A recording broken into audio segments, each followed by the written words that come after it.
I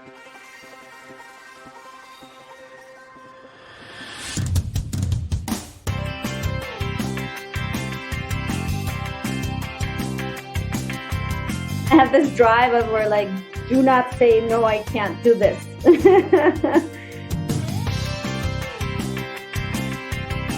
I wish there were more opportunities. I think there will be. I think that if laws incentivize this more, there will be more. Hello, and welcome to the Theatre Art Life podcast, sponsored by Harlequin Floors, the world leader in floors, stage systems, and studio equipment for the performing arts. Our podcast puts the spotlight on those who create live entertainment around the world, the culture creators, the backstage masters. My name is Anna Robb. And my name is Ana Aguilera. We're talking to Maria Feuereisen about her work as a set designer and an installation artist. Maria is an award-winning Chilean set designer and installation artist who advocates for the use of recycled materials in large-scale shows. She's earned several awards and relevant recognition for her work, such as a full tuition scholarship at NYU in set design and a National Artist Award in Chile. Maria, welcome to Theatre Art Life.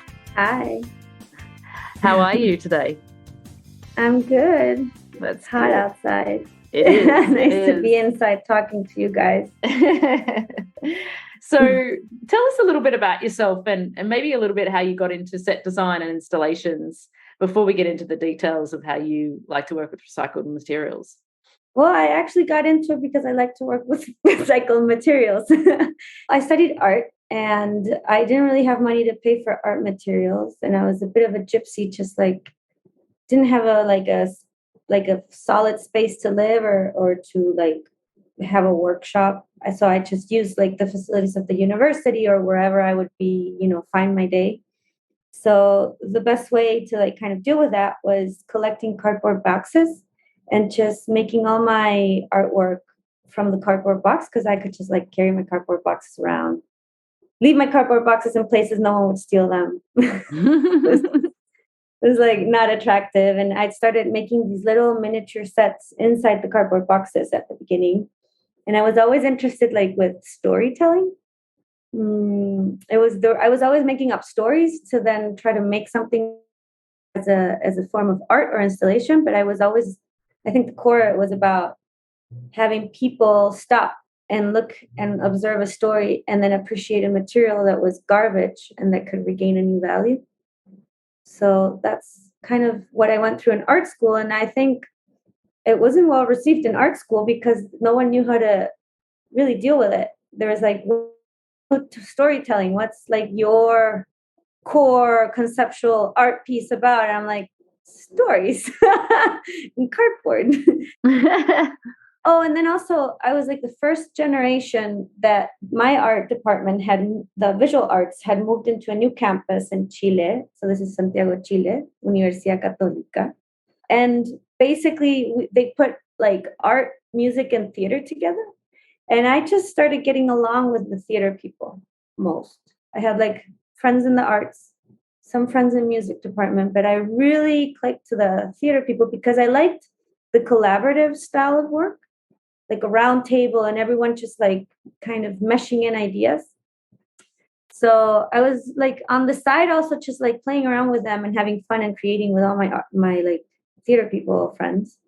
And little by little, I just like started doing things with them.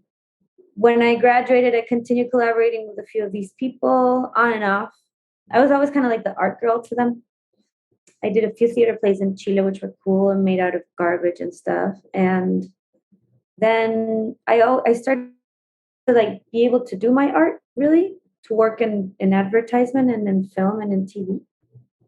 So yeah, it was like 3 careers, right? I was like sometimes collaborating with theater. I was always doing my artwork, which kind of just build off on creating with garbage and then also social environmental responsibility, and then doing film and ironically advertisement to pay for my bills. And at some point I decided that coming to do a grad school in New York was a way to converge all these areas. So, and then it was like coming to New York was becoming a more professional set designer, I guess.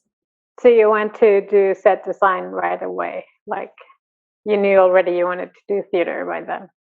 No, it wasn't about, it was about, I knew that set design implied storytelling, the language and the skill sets to build in space, and a more collaborative process of work, which I was always tapping into myself in Chile, but never really professionally like consolidated that. I was always kind of making that up. So I understood that coming to study grad school of scenic design was gonna put me really focused in those three things. It's such a good, I mean, when we talk about, making things out of trash and recycled materials, I mean, theatre and a lot of the events that I've worked on, especially in places like the UAE, which we were just talking about earlier on another podcast, they just create so much waste for like one day. And trade shows, when they build all those trade show booths, and then at the end of it, it's piles and piles of trash. It's crazy. So in your philosophy, like, what would you say people need to sort of really focus on when we talk about using recycled materials for shows? Like, what's your approach, and does it affect their design, and how does that work for you? Yeah, it's a complete change of mindset, which I haven't had. Like, to be truthful, I'm looking to, really start doing that here in the US. It's been harder than I thought. It's actually quite hard. The opportunities to do that haven't really consolidated yet. I hope they will. I have faith in humanity. Here's the thing. Environmental justice goes along with social justice. It's hand in hand. To do conscious environmental work in film and advertisement, which they should truly push for, you need to create laws and make people do it. You need to change mindset of humanity. You need to like create, a dynamic where we're less of a disposable society, where everything we just like want to eat it and then toss it away. And nowadays relationships are like that. Our food is like that. Our furniture is like that. Everything's being so it's interesting because it for a production to really engage and want to be an upcycle work, which you're through art, you're not going to solve the issues. You're going to expand consciousness about it. You're going to incentivize people to look at what they think is just toss away and waste. You're gonna make them look at it and see value and make themselves responsible with that attitude. So it's a social issue, right? In a practical way, you need to have production companies that want to invest in process. You need to have the space to collect the material, the time to. You have to have the space to not prefabricate a huge idea, because garbage is going to show up in mysterious ways and through places that are needed to be cleaned up. Might be your hair. Yeah. So basically what you need to do is look at the process of it as a social justice process, right? You need to bring down the egos of what you want to, like, I want to shine on my own. No, it's like you have to create a process, work with TDs and designers and producers that are willing to do the process of cleaning up places, of working with communities, recollecting the garbage, figuring out how to use it, storytell with it correctly. And then you need to be responsible with what happens with that afterwards. And even when you do build sets and you have flats, just regular flats and props, if you're willing to really do the job of being more upcycle about it, you need time and people, and you need to invest in people. Basically, you need to invest in people. Yeah, and like you said, even if it's not from the outset, where you're using upcycled stuff for the set design, at least when a set design has been built from new, that it goes somewhere useful afterwards, right? Like that it's not ending up in just the trash. Because I have seen in many events, and I've worked in Hong Kong for a few years as well, and especially in many parts of Asia, and maybe it's everywhere, but where I've experienced it tangibly, like full rolls of new carpet just thrown in the bin because they've got nowhere to put it, and you're like, Vegas is exactly the same. There's got to be like social housing projects that could take that carpet, like there's got to be an avenue. And there's been a couple of times where an event manager or producer that I've worked with has really tried to, at the end of an event, move, because maybe, the carpet's been rolled out and taped down for a day, and then it's thrown out. And it's criminal, really, when you think about the people in other parts of the world in need of certain products and fabrics and things like that, and then we're just throwing it in the bin. It's just, it is quite overwhelming when you start to pay attention to it. And I think that's, you said, people awareness is the first step of like how much waste you're producing and what the impact is around you. Yeah, it's people. It's really like, I think, there has to be more producers in that way. It's true. I've occasionally I've been on commercial shoots, right, and like running around the art department with a van full of things, and I've myself out of my out of my free time, like I remember one commercial I did recently, and just the commercial was done on Friday, and I asked the producer, well, I actually needed to return things, so I had like the van for the weekend, and then I could return the van like on Tuesday, for instance, and I literally just took my free time and just made sure to get all these things to people that needed it. But no one was paying for that. And I think, it's about social justice again, right? Like you need the production side to really, and that's done through laws. People are not gonna change their mindset. I mean, some people are. The true impact would be to really have like cultural law, just laws that make people responsible for. I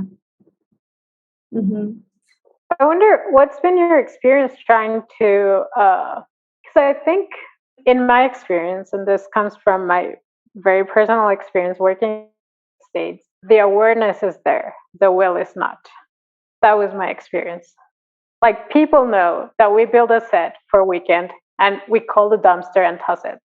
Like, same Anna, I've trashed rolls of carpet, I've trashed rolls of duvetine, I've trashed like just things that I'm like, and I was like, can we, well, the most I've seen is either people calling a metal dumpster to recycle metal, or the cup companies in New York that if you let them know, they'll amend their processes so it's easier to pull apart and you could reuse some of the wood. But other than that, they know it's a problem. They know we generate a huge amount of trash, and they say they care, but nobody does a whole lot. So that's my experience. I'm a little sore about it. But I don't know what's been your experience. Yeah, no one really cares. I'm always kind of like the crazy girl going all OCD on it since ever. That's my thing. And then I have this drive of where like, do not say, no, I can't do this. So I'll like go beyond and just like take, but people is like, oh, it's my time and you're not paying it and I'm on the clock. And that attitude, which is very much present here in the US, because life is so expensive, is problematic to that sense, because social justice nowadays is really about, unfortunately, is that you have to put yourself in an uncomfortable place to really understand and be empathetic with your surrounding and others. That's the bottom line right now. It's unfortunate, right? That shouldn't be how it is, but that's what we're living, right? Like you really do an effort and stop like getting plastic waste out of your food. I mean, I live in New York. I try to do it, but like the deli guys go crazy with me. I'm like, it's uncomfortable. And it makes others uncomfortable, and it's, and it takes a lot of effort, unfortunately. So on productions, I've gone through like where I use my own time and my own space, and the extra effort that I put in makes a little bit of like, I try to contribute. I know that there's like companies, well, I'm being lately contacted by companies that are more in Chile, because I'm more known for what I do in Chile, that are doing events that are going to set for, I don't know, a concert or, like a speech or a conference. And they need to they don't want to just do a stand. They want to use like what the concepts that I, upcycle. And that's like to the point I got to in Chile, where it was like, yeah, I'll do it. And then companies were like, but you're using trash, so it should be cheap. And when you do the Excel, what you're investing is in people and logistics, right? It's almost the same cost. I know that in Chile, like that's changing by law. And I also just like stopped being the artist that was helping companies wash their image with, which is what happens in this like narrative of changing a little bit the consciousness, I don't know. New York has this apparently, supposedly, I heard the year I got here that no more first use plastics of plastic bags, and yet no one abides by it. But this is like the arts, right? What we can do is create like the knowledge, just like put the chip inside the brain. From there on, technology and renewable energies, and that's science. And yeah, maybe we can stimulate a kid to study how to solve the problem. Yeah, but you're right when it comes back to the laws, because in Hong Kong they're not allowed to give away plastic bags for free. You have to pay for them, so it incentivizes people to bring their own bags, which most people do, and it's just a cultural shift that by a law that then just moves the needle a little bit to the right. It's not to say that plastic bags are not being produced, but it's that eking towards a practice that everybody has to do without being too overwhelming for people to be like, oh, you're trying to change my world, right? People are very resistant to those sort of things. So it's like, well, I like things the way they are, so don't make me change. And that's the frustrating point about it, I think. I want to ask, though, in terms of when you're thinking about set design now, and so what's that process of merging, recycled materials and your process of design? So how does that work when you're putting something together for a theater show? That's been harder. I was trained at Tisch, and it's a very academic, classical type of scenic design skill sets, and it was good for me. And the skills that I gained were very important. To be able to be in the workforce, I do have to provide like a more, make the models I make, I recycle the cardboard which I make it with. And then it's more about, instead of thinking in a pretentious, flashy, commercial way of design, I think it's more about always thinking about how to make it more simple, more, how do you say, like less about the things and more about the story, less about making it look cool, and more about like conceptual artistic work out of it. So really getting right, like the space and its like core elements that it'll need. And I would say that what it's done to me is that I'm very much of a conceptual designer. I will say, like, I work more on like, I'm always thinking more about light and space and human in space. So I don't really build that much of a living room and need a flashy like this, and like need to make the reality of the world put there on a set realistically. And then I also think that from all the experience with material I have, so very technical, I do design with like an Excel in my brain next to it, right? I don't think that a good design needs to be more expensive and buy and purchase and use more things. I think that's how it's influenced.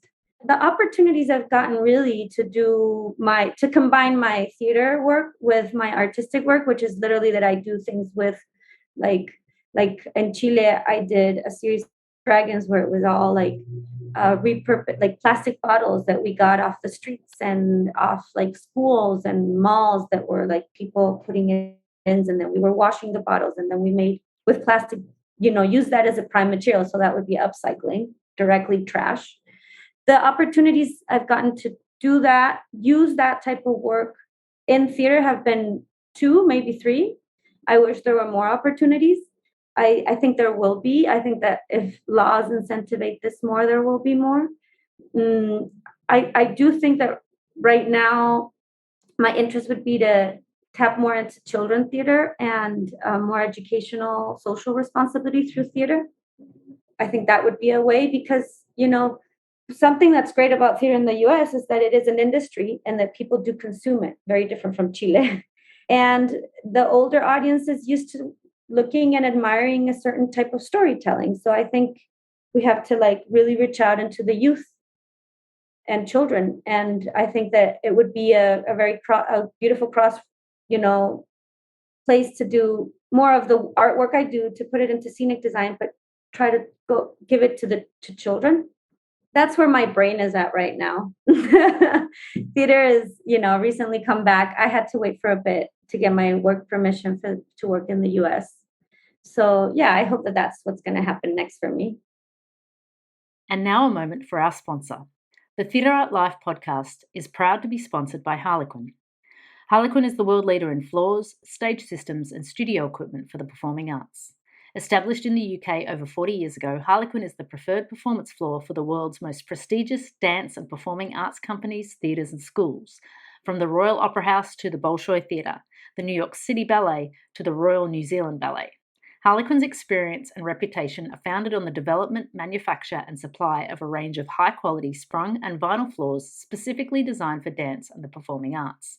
Backed by an engineering team and independent research, Harlequin also designs, builds, and refurbishes stages, working with stage engineers and theatre consultants in leading venues across the world. Harlequin is the global leader in its field with offices in Europe, the Americas, and Asia Pacific. Find out more at harlequinfloors.com, HARLEQUIN floors.com. You've worked, or correct me if I'm wrong, but you've worked also on large-scale shows, right? And you've tried to use recycled materials for the shows. Can you share a little bit about that? What do you like shows of? Like just bigger shows that need more materials, or that are the ones like how could we, or how has been your experience trying to get this idea of recycled materials into larger scale shows? Well, it's an abundant resource. The issue is I haven't found, in Chile, I have some really good technical directors for me. Here in the US, I haven't found so for instance, I did this dance piece just coming into grad school. It was for a larger dance piece. I did the drafting. It was great because I could I didn't know how to draft before grad school. So I was able to calculate how much plastic I would need to get, which had never been a thing for me. I was able to draw the dimensions of plastic bags, put it into space, and I knew exactly what I needed, and it was amazing. And I was so proud of myself. My whole drafting package was all about calculation of material that I needed to find. First time in my life, right? And I was like, this is amazing. A world was opening up for me. Because it used to just be random, and I really was like, I don't know, however much we'll get and we'll see what we make. And for the first time I was like, I want to make this, and if I get this, I need to get this much, and I'll make that. Amazing, beautiful skill to have. I get to the technical directors, and they're doing a series of different shows. My classmates that had done a very precise wall or set of furniture with, I don't know, they got the technical directors to make for them. And for me, they were like, if you want to do this, you're going to have to make it yourself. So I made it myself. It took me literally 2 hours. And it was interesting because I'd always had this weird process with my art where I didn't know what I was going to get to. And it took me so much time to munch on the idea, to have the material and know what to do with it.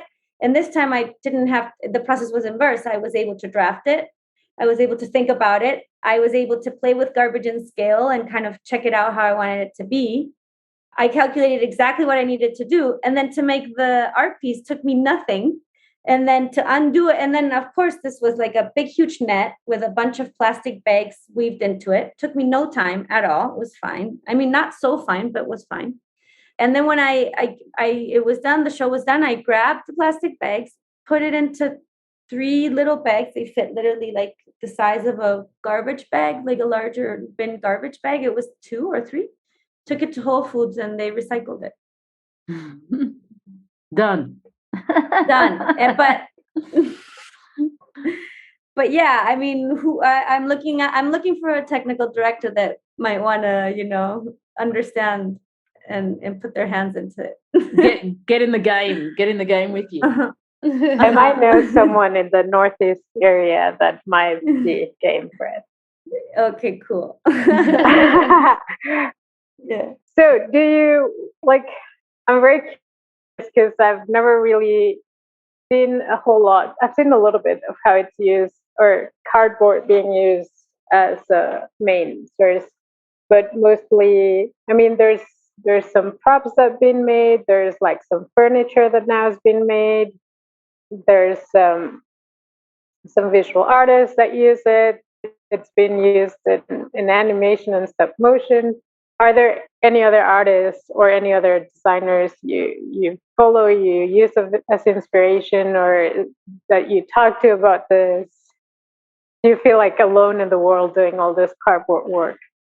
No, I'm very aware that out in the world, it's synchronicity. Every time I think about something and I start making it, and I make one thing, and then I discover there's someone in Japan thinking the same that I was thinking. So I don't think we're copying each other. I do believe that there's a collective consciousness about things like that, especially in art. It's kind of weird. It always happens. And I always thought like, oh, that means I'm in the right path. I'm like not totally a freako. I don't feel alone at all. I guess like that moving to New York, I felt a little bit more like on the outskirts of things. I'm just starting to like re-feel myself and my body and what I need to do. I get a little pause on my work with garbage for the last 6 years because I was in grad school. It wasn't well received, or I didn't feel like it was well received. And then, I mean, that experience I told you was the only experience I had in grad school with that. I haven't I guess I need to network more and see about education and kids. The world was on hold for a year, and then I was on hold for another year. I did in that time was able to get involved with a lot of kids and education, and did do a lot of puppet making with garbage, and that I felt I had my new allies, kids. Immediately we talked about a cardboard box, and that was it. The whole year went on gracefully. So my thesis in undergrad is kind of funny. It was a whole thesis just on research cardboard. So I'm a bit of an obsessive cardboard person. I love it. It's beautiful. I researched why cardboard was created and how it's created and why it was created, and when I tapped into was a lot of art by Art Povera, Italian 70s and 60s artist, which is very so it's kind of povera means poor, right? Poor art, which is I'm totally game for that. And then I just really, then it was it made so much sense to have, as an artist, the capability of creating beautiful things, as designers also, to create amazing, valuable things with materials or objects that are considered unvaluable. I think that's a magic alchemic touch that you can give to the world. And I think from there on, that was influenced in me. Michel Gondry, the director, I was super lucky that on my first exhibition, one of the persons that had done the maquettes for Michel Gondry, The Science of Dreams, went to my exhibition in Chile, found me, we became friends, and we actually he's the guy that got me into film. So that's super cool. And I was doing a cardboard city installation the same year that Michel Gondry was the film Science of Dream was coming out, which is a news broadcast and a little city and all this little cardboard imaginary worlds. So that was, and I didn't I'd already done my cardboard city when that movie came out. And then the guy that had been doing the maquettes comes to my exhibition, and it was wow, okay. Then let's see, other art. There's so many artists actually. Chris Gilmore, he's a North American. I totally copied his work to learn a little bit from him. I made a motorcycle and a bicycle made out of cardboard in my own style, but it was totally influenced by him. He's awesome. And there's just a lot of designers now that are creating, especially with cardboard. Yeah. That's great. There's so many. Yeah. Is there like something particularly or a project, because I think changing laws is going to change some of the practices in the industry. And I think working with children is also, obviously you change young minds, and that sets a path for a pipeline for the future awareness. So that's two good initiatives. But is there something, a project or a show or something that you want to see manifest in your career that you'd like to do particularly? Yeah. I have What a is lot. Okay, I want to do pop-up theater spaces made out of trash for all sorts of community where you get musical experiences, storytelling experiences, and I want this space to be able to travel the world and cities and communities that don't have access to culture. That's one project. And for many years now, and this is like where I stopped doing my art installations in Chile and then got into grad school to have better skills to be able to really do it. I want to grab plastic like from the oceans and from the beaches. And I want to make a giant real life scale blue whale where in some pavilion or, I'd do it in Times Square if I could, and make people have the experience of listen to blue whale songs and have to be inside that garbage world and understand the scale of these beautiful animals that we're affecting. No, I just threw out my secrets. No, that's amazing. I have two thoughts. About that. I have a person you should meet who's doing a wonderful initiative for the orcas on the California coast, and she's doing a performance art and in raising awareness, and it's a really good initiative. It's somebody you should know. And then the second thing that I think about that is you just have to come to some of the beaches that I used to live in Macau, and on Haksar Beach, because it's the mouth of one of the rivers that come out of China, washes the trash around from China to the beach. And I used to sometimes walk my children down to the beach, and we'd have to walk through 2 meters of trash before we could get in the water.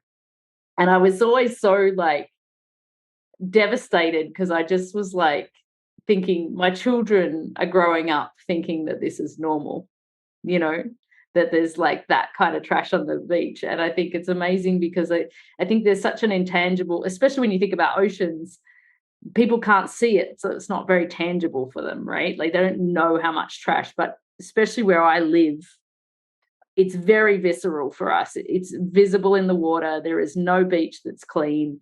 If you could gather that up and make a big whale and put it in Times Square, I would actually put it on Coca-Cola's front lawn would be my preference. Yes. Yes. Because if you stop for me, when I think about laws, if people were taxed by their carbon footprint, they would change things tomorrow. And those people I get agitated, and I'll get on my high horse now. I get agitated that I'm asked to recycle this, but you should stop making this is the problem. And if you created laws where these were not able to be made, and there was, because there are other solutions out there. We know it. We have technology. We're smart people. We can create things that we don't need to be that are a sustainable product. But there's been those companies have no incentive to do so, and that's what makes me frustrated. Yep, exactly. Yeah. That's the problem. So that's where I say that making art with upcycle, I'm very aware, is not the solution. Right? No. It's not. The solution is what you're saying. And then I try to go about my life going around with like refilled bottles and and like and it's really hard. And New York is one of like the dirtiest, less aware, conscious of their garbage cities. I guess you lived in Asia, that was even worse. But yeah, I don't know, like Coca-Colas are such better tasting when they're in glass, right? Everything tastes better when it's in a glass bottle, right? And why can't we like return that glass bottle and then get another drink out of it and just save money on the whole envelope part? Well, we used to, at least here in Mexico, you'd have like your case of glass bottles, and then you take them to the store and get new ones, put them in the fridge. Yeah. And Chile too. But I mean, yeah. We have to this is the legislation thing. Who do we write to? Last week I was I'm tempting myself. I need to write to AOC. Will she engage with me?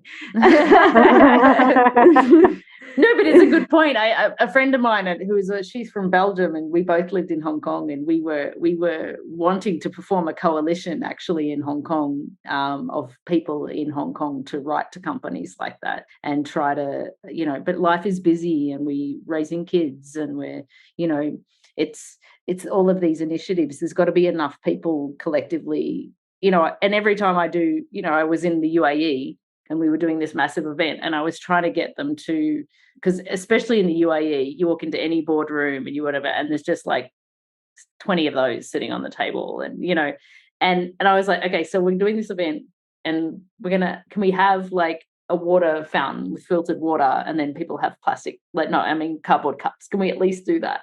And I was like, I was an alien from another planet. They were like, why would we do that? Yeah. It's like, look, but we could just do one thing for the environment. Can we just do one thing? It's really hard. That's the one I have seen it work every time I do a piece. And as my work evolved before coming to the US with more of my artwork, it did work. Like I did have the life experience of seeing how it does work. So I would work with a community.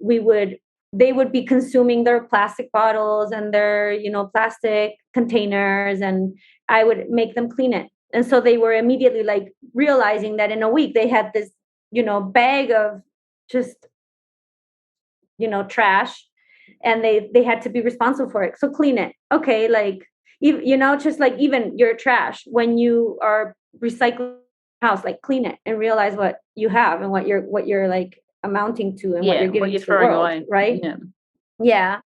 And so then that's like contributing to mindfulness, right? Because you become aware, like I do believe that it's all like a wholesome, holistic thing. It's like we're just like so exposed to so much, so like in anxiety of society being sold things. We're not even aware of ourselves. We're not aware of the person next to you. We're not aware of how what we're putting out into the world. We're just disposing. So